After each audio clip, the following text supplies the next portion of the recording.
kami dari mahasiswa Universitas Jakarta, Fakultas Psikologi, program studi psikologi, yang saat ini sedang mendapat mata kuliah K3 itu kesehatan dan keselamatan kerja. Sebelumnya izin menjelaskan, jadi maksud kedatangan kami adalah untuk mewawancara dari Pak Syarif dan juga Mas Faras terkait penerapan K3 di perusahaan.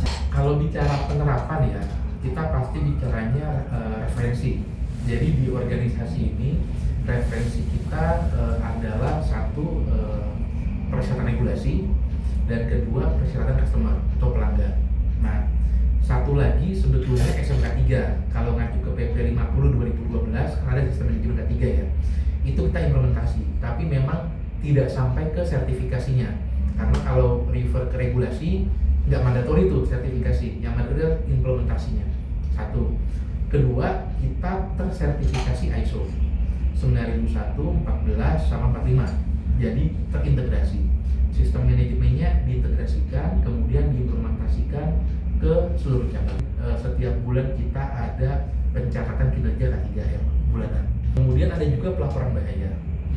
Jadi kalau kita bicara piramida kecelakaan ya, di atasnya kan ada fatality. Kalau fatality-nya 0, asumsinya di barrier terbawah nih teridentifikasi dengan lengkap bahaya, baik unsafe act ataupun unsafe condition.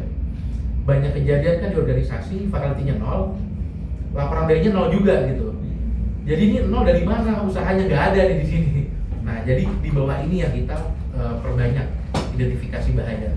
Jadi kita push teman-teman PICQ HSE harus laporkan bahaya sebanyak mungkin dan juga didokumentasikan ke dalam database action tracker.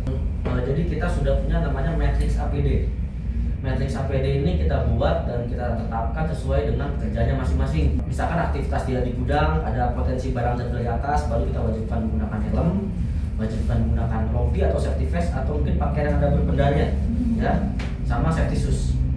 Nah, itu APD wajibnya. Tapi ketika misalkan dia melakukan aktivitas pengelasan, ya berarti dia harus pakai topeng las, harus pakai sarung tangan kain atau sarung tangan api. Kalau untuk B3 harus pakai respirator.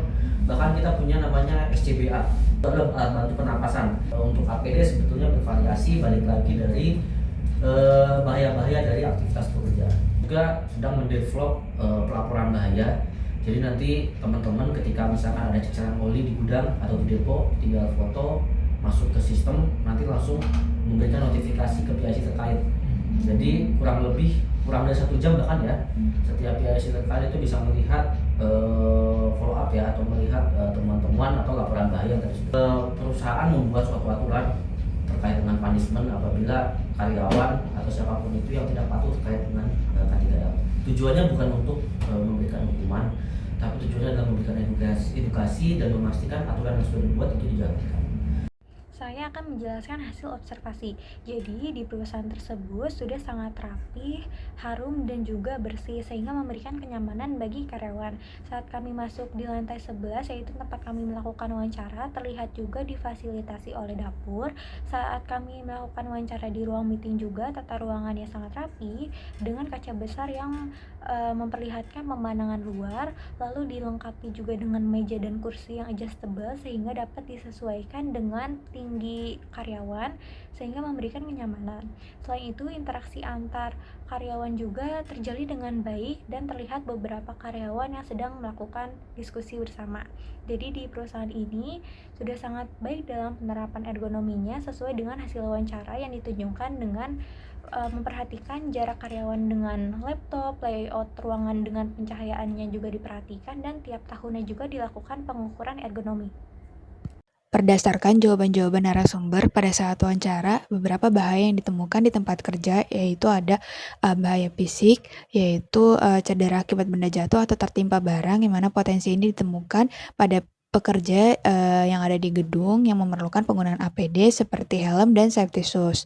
Kemudian ada bahaya pengelasan yang membutuhkan perlindungan khusus seperti topeng las dan juga sarung tangan tahan panas. Kemudian ada bahaya kebisingan di tempat kerja yang memerlukan alat pelindung telinga Kemudian ada paparan bahan kimia berbahaya yang dapat mencemari udara di sekitar tempat kerja yang memerlukan bantuan pernapasan. Kemudian ada bahaya ceceran oli di area gedung atau depo.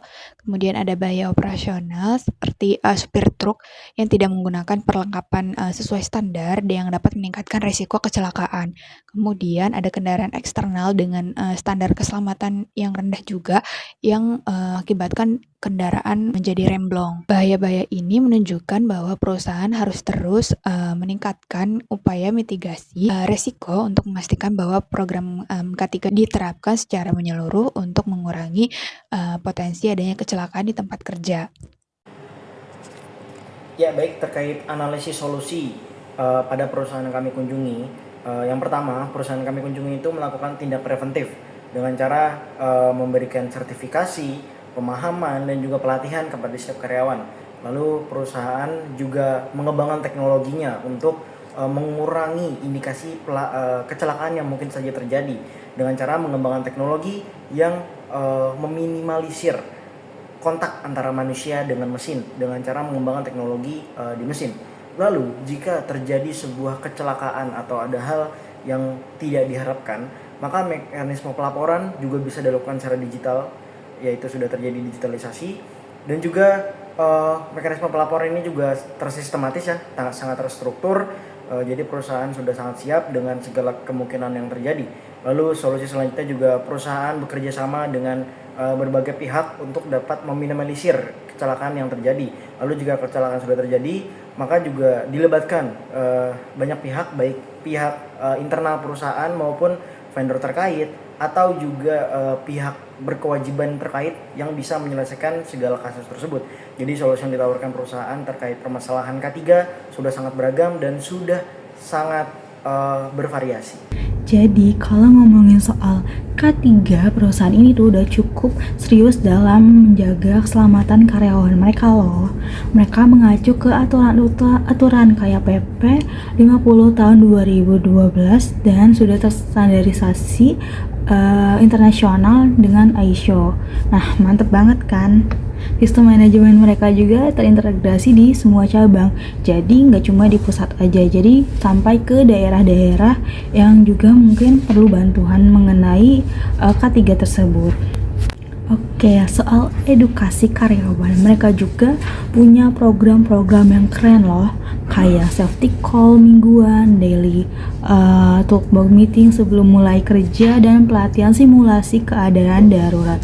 Nah, jadi karyawan udah tahu apa yang harus mereka lakukan gitu. Kalau misalnya terjadi hal-hal yang tidak diinginkan. Oh iya, karyawan baru atau tamu pun datang ke perusahaan ini juga langsung diedukasi loh soal bahaya dan aturan di lingkungan kerja. Keren kan? Nah, perusahaan ini juga memanfaatkan teknologi buat mendukung program K3 ini. Misalnya, mereka punya sistem pelaporan bahaya yang tinggal foto dan langsung masuk ke database. Nah, terus buat keamanan di depo, mereka juga udah pakai teknologi kayak gate otomatis yang ngurangin interaksi manusia dengan alat berat. Pasti ini sangat efisien ya. Nah, tapi tentunya di sisi lain ada tantangannya nih. Misalnya budaya K3 itu butuh waktu lama buat benar-benar jadi kebiasaan karyawannya. Nggak di hanya perusahaan ini, tentunya di semua perusahaan, karena budaya K3 ini diperlukannya kesadaran dengan mendatang. Dan selain itu juga beberapa program rapat P2 K3 ternyata masih belum berjalan dengan secara rutin. Nah, selanjutnya ini ada rekomendasi yang perlu dilakukan. Jadi, hal konsistensi itu sangat penting. Rapat P2 K3 perlu dijalankan secara rutin biar evaluasi dan tindakan pencegahannya itu bisa lebih efektif. Lalu mengenai edukasi, mungkin edukasi itu nggak pernah ada habisnya, jadi lanjutkan terus edukasi mengenai K3, entah itu di perusahaan dan yang lainnya, dan gak cuma secara teknis tapi juga bisa memupuk kesadaran biar semua karyawan makin paham pentingnya keselamatan kerja.